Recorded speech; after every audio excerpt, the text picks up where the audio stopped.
Hello dear friends, ഇന്ന് ഞാൻ വന്നിട്ടുള്ളത് വീക്കെൻഡിൽ ഞാൻ തയ്യാറാക്കിയിട്ടുള്ള ചെറിയൊരു സിമ്പിൾ ആയിട്ടുള്ള ഡിന്നർ റെസിപ്പീസുമായിട്ടാണ് കേട്ടോ. ഒരേ മസാലയിൽ നിന്ന് തന്നെ എളുപ്പത്തിൽ ഞാൻ തയ്യാറാക്കിയിട്ടുള്ള എൻ്റെ ഡിന്നർ റെസിപ്പിയാണ് ഞാനിവിടെ ഷെയർ ചെയ്യുന്നത്. ഓവനൊന്നും ഇല്ലാത്തവർക്കാണെങ്കിലും ഈസി ആയിട്ട് തയ്യാറാക്കിയെടുക്കാൻ പറ്റിയിട്ടുള്ള ചിക്കൻ ടിക്ക കബാബിൻ്റെ റെസിപ്പിയാണ്. അത് നമ്മൾ പാനിലാണ് തയ്യാറാക്കിയിരിക്കുന്നത്. വളരെ ടേസ്റ്റി ആയിട്ടുള്ള ഒരു റെസിപ്പിയാണ് കേട്ടോ. അപ്പോൾ നമുക്കിത് എങ്ങനെയാണ് തയ്യാറാക്കുന്നതെന്ന് നോക്കാം. അതിനു മുമ്പായിട്ട് നിങ്ങൾ ഈ ചാനൽ ഇതുവരെ സബ്സ്ക്രൈബ് ചെയ്തിട്ടില്ലെങ്കിൽ ഒന്ന് സബ്സ്ക്രൈബ് ചെയ്ത് സപ്പോർട്ട് ചെയ്യുക. ഒപ്പം തന്നെ തൊട്ടടുത്തുള്ള ബെല്ലൈക്കൺ ഒന്ന് എനേബിൾ ചെയ്യാൻ മറക്കരുത്. അപ്പോൾ നമുക്ക് റെസിപ്പിയിലേക്ക് പോകാം. ഇതിനു വേണ്ടിയിട്ട് ഞാനിവിടെ ബോൺലെസ് ചിക്കനാണ് എടുത്തിരിക്കുന്നത്.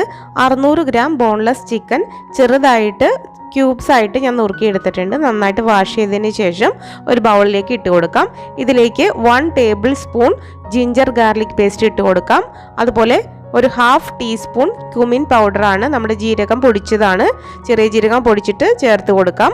ഇനി ഇതിലേക്ക് ചേർത്ത് കൊടുക്കേണ്ട മസാലകൾ: 1/2 ടീസ്പൂൺ കുരുമുളക് പൊടി ചേർത്ത് കൊടുക്കാം. അതുപോലെ മഞ്ഞൾപ്പൊടി 1/2 ടീസ്പൂൺ ചേർത്ത് കൊടുക്കാം. പിന്നെ നമ്മൾക്ക് ചേർത്ത് കൊടുക്കേണ്ടത് മുളക് പൊടിയാണ്. നിങ്ങളുടെ എരിവിനനുസരിച്ച് ചേർത്ത് കൊടുക്കാം. കാശ്മീരി ചില്ലി പൗഡർ ആണെങ്കിൽ കൂടുതൽ ചേർത്ത് കൊടുക്കുന്നത് നല്ലതായിരിക്കും.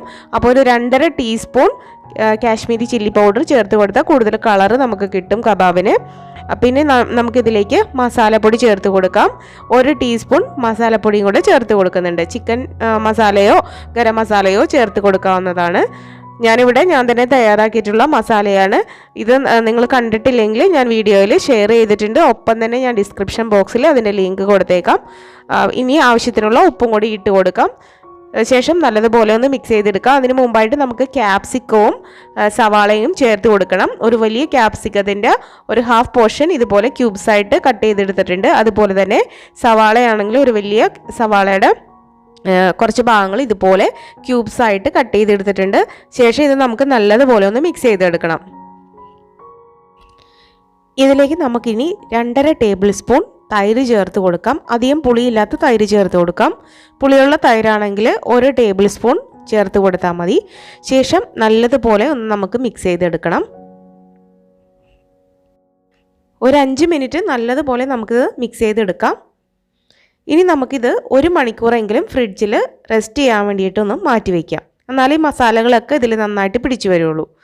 അപ്പോൾ അതാ 1 മണിക്കൂറിന് ശേഷം ഞാൻ ഇതുപോലെ ചെറിയ സ്ക്യൂവർ എടുത്തിട്ടുണ്ട്. ഇനി നമുക്ക് സ്ക്യൂവറിലേക്ക് ആദ്യം ഒരു സവാളയുടെ പീസ് ഇതുപോലെ വെച്ച് കൊടുക്കാം. ഇങ്ങനെ വെച്ച് കൊടുക്കാം കേട്ടോ. അതിനുശേഷം നമുക്ക് ക്യാപ്സിക്കം വെച്ച് കൊടുക്കാം. കണ്ടോ, ഇതുപോലെ തിരിച്ച് വെച്ച് കൊടുക്കണം. ആദ്യം വെച്ച് കൊടുക്കുമ്പോൾ കണ്ടോ, ഇങ്ങനെ തിരിച്ച് വെച്ച് കൊടുക്കാം. അതിനുശേഷം നമുക്ക് ഇതിലേക്ക് ഒരു പീസ് ചിക്കൻ വെച്ച് കൊടുക്കാം. ചിക്കൻ വെച്ചതിന് ശേഷം വീണ്ടും ഒരു സവാള തിരിച്ച് ഇപ്പുറത്തേക്കുള്ള സൈഡിലായിട്ട് വെച്ച് കൊടുക്കണം. അപ്പം നമ്മൾ ഇങ്ങനെയല്ല വെച്ചേക്കുന്നത്, അതിൻ്റെ ഓപ്പോസിറ്റ് ആയിട്ട് നമുക്ക് സവാള വെച്ച് കൊടുക്കാം. കണ്ടോ, ഇങ്ങനെ നമുക്ക് ചെയ്ത് കൊടുക്കണം. അതുപോലെ തന്നെ നമുക്ക് ക്യാപ്സിക്കവും ഇതുപോലെ തന്നെ അതിലേക്ക് വെച്ച് കൊടുക്കാം. പിന്നെ നമുക്ക് ചിക്കൻ്റെ പീസ് എടുത്ത് വീണ്ടും വെച്ച് കൊടുക്കാം. അങ്ങനെ 3 ചിക്കൻ്റെ പീസാണ് ഇതിനിടയിൽ നമ്മൾ വെച്ച് കൊടുക്കുന്നത് കേട്ടോ. അപ്പോൾ ഒരു സ്ക്യൂവറിൽ നമുക്ക് 3 പീസ് ചിക്കൻ, ഒപ്പം തന്നെ അതിൻ്റെ 2 ഭാഗങ്ങളിലായിട്ട് സവാളയും ക്യാപ്സിക്കവും വെച്ചിട്ട് നമുക്ക് ഫില്ല് ചെയ്യാം.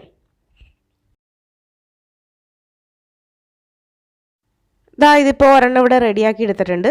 കണ്ടോ, ഇതിൻ്റെ 2 അറ്റത്തും ഇതുപോലെ ഇരിക്കാൻ വേണം. അതിൻ്റെ ഇടയിലേക്ക് ഓരോ ചിക്കൻ പീസസിൻ്റെ ഇടയിലും ഇതുപോലെ നമുക്ക് ക്യാപ്സിക്കവും സവാളയും വെച്ച് കൊടുക്കാൻ വേണം. അപ്പോൾ ഇത് ഒരെണ്ണം റെഡി ആയിട്ടുണ്ട്. നിങ്ങൾക്ക് വേണമെങ്കിൽ 4 പീസ് വെച്ച് കൊടുക്കാം കേട്ടോ. അപ്പം നമുക്ക് എണ്ണ കറക്റ്റായിട്ട് നമുക്ക് കിട്ടുന്ന രീതിയിൽ അത് മൊരിയിക്കാൻ വേണ്ടിയിട്ടാണ് ഞാൻ ഇതുപോലെ 3 പീസസ് ആയിട്ട് വെച്ച് കൊടുക്കുന്നത് കേട്ടോ. അപ്പോൾ ഞാനിവിടെ 4 എണ്ണമാണ് ഇതുപോലെ റെഡിയാക്കിയിട്ടുള്ളത്. ഇനി നമുക്ക് ഇത് ഫ്രൈയിങ് പാനിലാണ് നമ്മൾ ചെയ്യുന്നത്. അപ്പോൾ ഫ്രൈയിങ് പാനിലേക്ക് ഞാനൊരു പീസ് ബട്ടർ ഇട്ട് കൊടുത്തിട്ടുണ്ട്. ഒപ്പം തന്നെ ഞാൻ കുറച്ച് ഓയിലും കൂടെ ഒഴിച്ചു കൊടുക്കുന്നുണ്ട് കേട്ടോ. സൺഫ്ലവർ ഓയിലോ അല്ലെങ്കിൽ കനോള ഓയിലോ ഒഴിച്ചു കൊടുക്കാം. അപ്പോൾ നമുക്ക് ചിക്കനൊക്കെ നല്ലതുപോലെ തന്നെ മൊരിയിച്ചെടുക്കണം. നമ്മൾ ചെറിയ ബട്ടറിൽ മാത്രം ഇട്ട് ചെയ്ത് കഴിഞ്ഞാൽ നമുക്ക് അത്രയും മൊരിയിച്ച് കിട്ടില്ല. നമ്മൾ ഏതൊരു ബീഫാണെങ്കിലും ചിക്കൻ ആണെങ്കിലും നമ്മൾ കുക്ക് ചെയ്തെടുക്കുമ്പോൾ നല്ലതുപോലെ തന്നെ കുക്ക് ചെയ്തെടുക്കണം. അതിൻ്റെ ഉള്ളിലേക്ക് നന്നായിട്ട് വേവണം. അപ്പം അത്യാവശ്യം തന്നെ എണ്ണ ഒഴിച്ച് കൊടുത്തിട്ടാണ് ഞാനിവിടെ ചെയ്യുന്നത് കേട്ടോ. നമ്മുടെ ബോഡിയുടെ സേഫ്റ്റിയാണ് ഏറ്റവും പ്രധാനം. അപ്പോൾ നമുക്ക് അതുപോലെ നല്ലതുപോലെ ഒന്ന് ഫ്രൈ ചെയ്തെടുക്കാം. അപ്പോൾ അതാ ഓരോന്നും ഞാൻ ഇതുപോലെ ഇതിലേക്ക് വെച്ച് കൊടുക്കുന്നുണ്ട്. 4 എണ്ണവും ഒരുമിച്ച് വെച്ച് കൊടുക്കാം കേട്ടോ. അത്യാവശ്യം വലിയ തവയാണെങ്കിൽ നമുക്ക് 4 എണ്ണവും ഒരുമിച്ച് തന്നെ മൊരിയിച്ചെടുക്കാം കേട്ടോ. കണ്ടോ? അപ്പോൾ മീഡിയം ഫ്ലെയിമിൽ വെച്ച് കൊടുക്കുക ആദ്യം. ഇനി നമുക്ക് ചെയ്യാനുള്ളതെന്ന് വെച്ചാൽ ഓരോ 5 മിനിറ്റ് കഴിയുമ്പോഴും തിരിച്ചിട്ടും അങ്ങോട്ടും തിരിച്ചും ഇങ്ങോട്ടും തിരിച്ചും ഒപ്പം തന്നെ സൈഡിലോട്ടും ഒക്കെ തിരിച്ചെടുത്ത് ഇത് നല്ലതുപോലെ കുക്ക് ചെയ്തെടുക്കുക എന്നുള്ളതാണ്. അപ്പോൾ ചിക്കൻ്റെ എല്ലാ ഭാഗങ്ങളും നന്നായിട്ട് കുക്കാവുന്ന രീതിയിൽ നന്നായിട്ട് തന്നെ തിരിച്ചു മറിച്ച് വിട്ട് നമുക്ക് നല്ലതുപോലെ ഒന്ന് മൊരിയിച്ചെടുക്കണം. ഇത് ഓൾമോസ്റ്റ് ഇവിടെ റെഡി ആയിട്ടുണ്ട്. നല്ലതുപോലെ മൊരിഞ്ഞ് നല്ലതുപോലെ വെന്ത് വന്നിട്ടുണ്ട് കേട്ടോ. അപ്പോൾ ഇതാണ് നമ്മുടെ ചിക്കൻ ടിക്ക റെസിപ്പി. നല്ല ടേസ്റ്റാണ് കേട്ടോ. അപ്പോൾ കുട്ടികൾക്കൊക്കെ കൊടുക്കാൻ വേണ്ടിയിട്ടാണെങ്കിലും അവർക്കാണെങ്കിലും ഒത്തിരി ഇഷ്ടമാവും. വീക്കെൻഡിലൊക്കെ അവർക്ക് ഇതുപോലെയുള്ള ചേഞ്ച് ആയിട്ടുള്ള എന്തെങ്കിലും റെസിപ്പി, എപ്പോഴും ചിക്കൻ കറി മാത്രമല്ലാതെ ഇതുപോലെ എന്തെങ്കിലുമൊക്കെ ആയിട്ട് സ്പെഷ്യലായിട്ട് കൊടുത്തു കഴിഞ്ഞാൽ അവർക്ക് ഒത്തിരി ഇഷ്ടമാവും. അപ്പോൾ സെയിം മസാല ഉപയോഗിച്ച് തന്നെ നമ്മുടെ ചിക്കൻ്റെ ബാക്കി കഷ്ണങ്ങൾ ഇരിപ്പുണ്ട്. അപ്പോൾ നമുക്ക് അത് ഉപയോഗിച്ച് തന്നെ ഞാൻ വേറൊരു റെസിപ്പിയും കൂടെ തയ്യാറാക്കുന്നുണ്ട് കേട്ടോ. അപ്പോൾ അതിന് വേണ്ടിയിട്ട് ബാക്കിയിരിക്കുന്ന ചിക്കൻ ഞാൻ ഫ്രൈ ചെയ്തെടുത്തിട്ടുണ്ട്. ഇനി നമുക്കൊരു പാനിലേക്ക് ഫ്രൈ ചെയ്ത് ബാക്കിയിരിക്കുന്ന ആ എണ്ണ ഇതിനകത്തേക്ക് ചേർത്ത് കൊടുക്കാം. നമ്മൾ ഫ്രൈ ചെയ്യാനായിട്ട് ഉപയോഗിച്ച് ബാക്കിയുള്ള എണ്ണ ഇതിനകത്തേക്ക് ഒഴിച്ചു കൊടുക്കാം. ഒപ്പം തന്നെ കുറച്ച് എണ്ണയും കൂടെ ഞാൻ ചേർത്ത് കൊടുക്കുന്നുണ്ട് കേട്ടോ. ഇനി ഇതിലേക്ക് ഒരു 5-6 വെളുത്തുള്ളി എടുത്തിട്ട് അതൊന്ന് അരിഞ്ഞിട്ട് ചേർത്ത് കൊടുക്കാം. വെളുത്തുള്ളിയുടെ പച്ചമണം ഒന്ന് മാറി വരണം. ആ സമയത്ത് നമുക്ക് ഒരു സവാള നല്ല പൊടിയായിട്ട് അരിഞ്ഞതും കൂടെ ചേർത്ത് കൊടുത്ത് വഴറ്റിയെടുക്കണം. ഇപ്പോൾ സവാള അത്യാവശ്യം വാടി വന്നു കഴിഞ്ഞാൽ നമുക്കിതിലേക്കൊരു 1/2 ടീസ്പൂൺ മുളക് പൊടിയും കൂടി ചേർത്ത് കൊടുക്കാം. ഞാൻ 1/2 ടീസ്പൂൺ മുളക് പൊടി മാത്രമേ ചേർത്ത് കൊടുക്കുന്നുള്ളൂ. കാരണം നമ്മൾ ഓൾറെഡി ചിക്കൻ നമ്മൾ മാരിനേറ്റ് ചെയ്യാൻ വേണ്ടിയിട്ട് വെച്ചപ്പോഴും നമ്മൾ അത്യാവശ്യം മുളക് പൊടി, കുരുമുളക് പൊടി എല്ലാം ഇട്ടാണ് വെച്ചത്. അത് തന്നെയാണ് നമ്മൾ ഫ്രൈ ചെയ്ത് വെച്ചിരിക്കുന്നതും. ഇനി അതിലേക്ക് ഇപ്പം നന്നായിട്ട് മൂത്ത് വന്നിട്ടുണ്ട്. ഇനി ഇതിലേക്ക് നമുക്ക് നേരത്തെ നമ്മൾ മാറ്റി വെച്ചിട്ടുള്ള ആ സവാളയും ക്യാപ്സിക്കും ഒക്കെ കുറച്ച് അതിനകത്ത് തന്നെ ഉണ്ടായിരുന്നല്ലോ, അത് ഇതിനകത്തേക്ക് നമുക്ക് ചേർത്ത് കൊടുക്കാം. എന്നിട്ട് ജസ്റ്റ് ഒന്ന് നല്ലതുപോലെ ഒന്ന് മിക്സ് ചെയ്തെടുക്കാം. അതിലുള്ള മസാലകൾ ഒന്ന് നല്ലതുപോലെ മൂത്ത് വരുന്ന രീതിയിൽ നമുക്കൊന്ന് മിക്സ് ചെയ്തെടുക്കാം. മസാലകളൊക്കെ നല്ലതുപോലെ മൂത്ത് വന്നിട്ടുണ്ട്. ഈ സമയത്ത് നമ്മൾ ഫ്രൈ ചെയ്ത് വെച്ചിരിക്കുന്ന ചിക്കൻ പീസസും കൂടെ ചേർത്ത് കൊടുത്ത് നല്ലതുപോലെ ഒന്ന് മിക്സ് ചെയ്തെടുക്കാം. ഇനി നമ്മൾ നേരെ മാരിനേറ്റ് ചെയ്യാനായിട്ട് നേരത്തെ വെച്ചിരുന്ന ആ പാത്രത്തിലേക്ക് കുറച്ച് വെള്ളം ഒഴിച്ചു കൊടുക്കുക. എന്നിട്ട് ആ വെള്ളം ഇതിനകത്തേക്ക് നമുക്ക് ചേർത്ത് കൊടുക്കുക. അത്യാവശ്യം ഗ്രേവിക്ക് വേണ്ടിയിട്ടാണ് നമ്മളിങ്ങനെ കൊടുക്കുന്നത്. ഇനി നമ്മൾ ചേർത്ത് കൊടുത്ത വെള്ളം നല്ലതുപോലെ തിളച്ച് വരണം. തിളച്ച് വന്നു കഴിഞ്ഞാൽ നമുക്കിതിലേക്ക് കുറച്ച് സോസ് ചേർത്ത് കൊടുക്കാം. 2 ടേബിൾ സ്പൂൺ ടൊമാറ്റോ സോസ് ചേർത്ത് കൊടുക്കാം. അതുപോലെ 1/2 ടീസ്പൂൺ നമുക്ക് സോയാ സോസും കൂടെ ചേർത്ത് കൊടുക്കണം. ശേഷം നല്ലതുപോലെ ഒന്ന് തിളപ്പിച്ചെടുക്കണം. ഇനി ഞാൻ ഇതിലേക്ക് ഒരു 1/4 ടീസ്പൂൺ പഞ്ചസാരയും കൂടി ചേർത്ത് കൊടുത്തിട്ടുണ്ട്.